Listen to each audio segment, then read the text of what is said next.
In case you're wondering what Stephen Miller, the grossest person on earth, is thankful for on Thanksgiving, he tells us with Jesse Waters.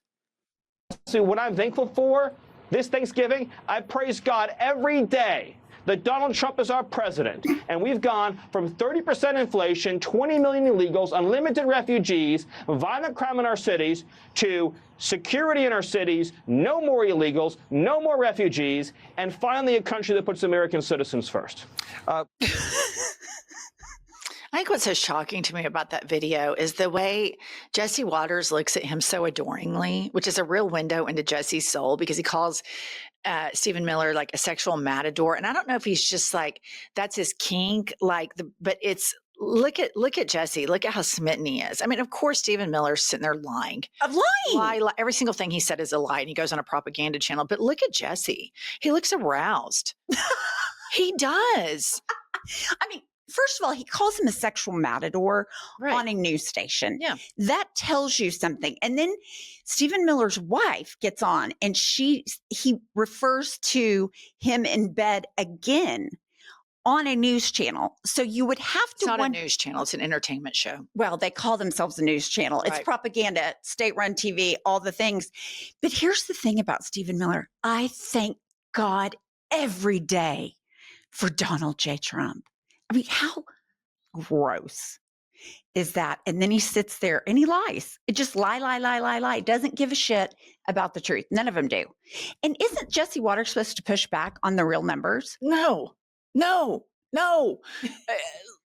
Fox News doesn't do that. It's not a news channel. It's a propaganda channel. They keep the lie up. Jesse Waters is supposed to sit there and look aroused and smug at Stephen Miller, and he does it perfectly. That's the assignment. Period. Okay. And then we have some news coming out about ICE and the arrest of U.S. citizens. Here we go.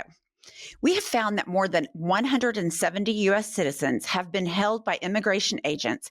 They've been kicked, dragged, and detained for days. Of course, we all knew this was going to happen. They're not taking the worst of the worst and the criminals and all of that. And then we have a new headline that Karoline KKK Leavitt's family member captured by ICE goons. So here's what I have to say about that. This is basically her brother's baby mama that's from Brazil. They snatched her. She's gone. My thought was, is this going to give Karoline KKK Leavitt some humanity, some empathy? And then I thought, fuck no. This woman's brown. She probably fucking loves it that she got picked up by ICE. Yeah. I mean, this is, of course, this kind of stuff happens. Karoline Leavitt, Stephen Miller, Donald Trump, Dumb and Dumber, nobody in this administration cares about this thing. This is a White House that pops out ASMR of people in shackles and chains. We don't know if they have a criminal record or not. And then they're being sent to El Salvador to CCOT, where many of them were raped and sexually abused, all funded by the United States government. This is something the ADL and Sarah Hurwitz and all of these people that are screaming right now about anti-Semitism, this is the parallel. This type of bigotry that is actually acted upon and then torturing people is where everybody's focus should be. Mm-hmm. This is the parallel with that. And it's just amazing to me that I get every single player, Jesse Waters not pushing back. I accept all of that. I've accepted that for 25, 30 years, as long as I've been a political junkie. That's right on brand.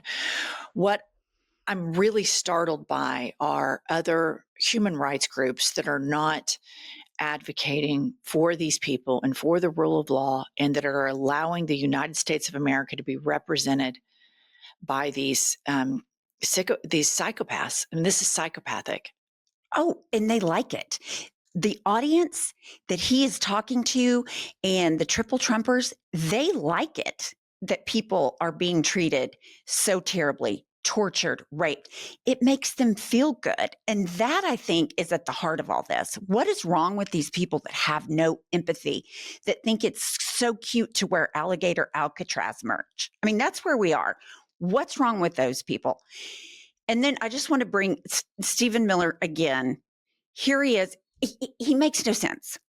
All add up to Why are they engaged in all this? What is their objective here?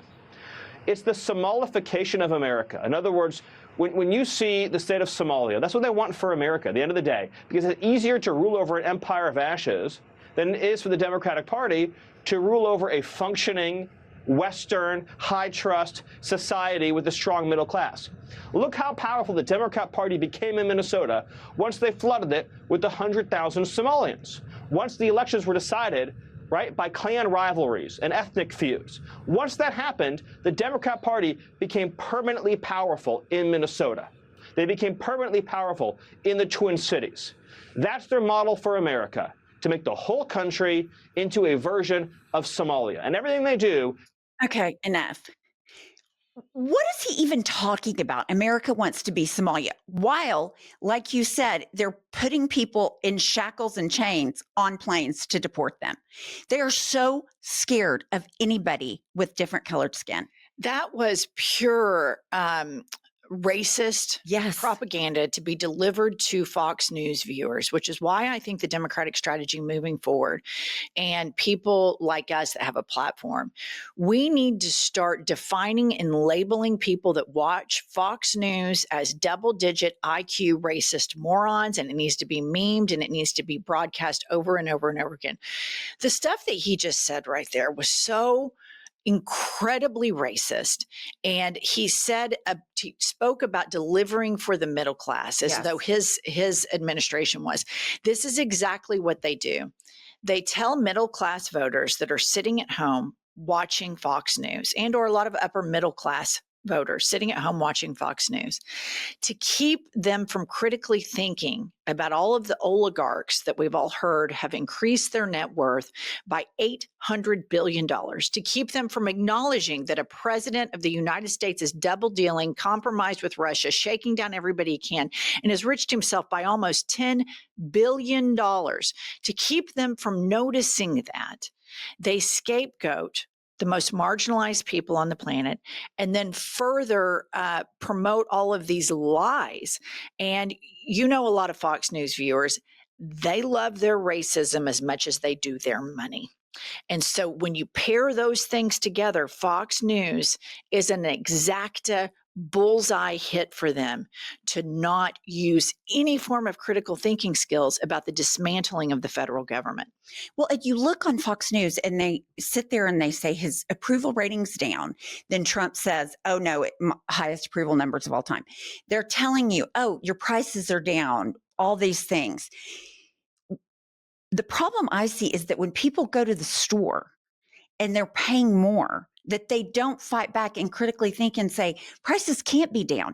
He has to be lying because I'm paying more. You would think that would be a really easy fix, but it's not. And I agree with you. It's because the racism and money is so tied up into this administration. Unfortunately, so few are gaining the money because it's going to billionaires and millionaires. It's certainly not going to the working class.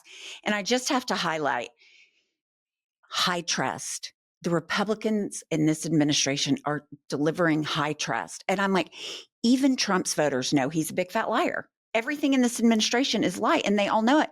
So I had to say the high trust thing made me laugh out loud when he's like, we are high trust. Stephen Miller, he sucks so bad. Well, he is a propagandist, and he actually cares about policy. Yeah. And his policies are diabolical, criminal, denying people due process. And he has a plan to try to break the federal government to such an extreme way that any semblance of the United States of America that we see now as being multicultural, he wants to completely annihilate. This man has said, imagine if we deported all of these people, you wouldn't have to wait at the emergency room. He wants to deport 100 million people. The best thing about the United States of America is multiculturalism. And he got bullied when he was a kid. Yeah. And it's my understanding, I've read some articles, his own family fucking hates him, and you can understand why. Right. And so again, we have these emotionally stunted, broken people suffering from a cascade of mental problems that are playing out their inner child issues in the federal government right now, and they've all found each other. And he is as dangerous as anybody in the Nazi regime, this guy. No, I completely agree. All right. Please like this video, subscribe to our channel. A great way to support us. Best stocking stuffer on the planet is Life is a Lazy Susan of Shit Sandwiches. You can find it linked in the show notes.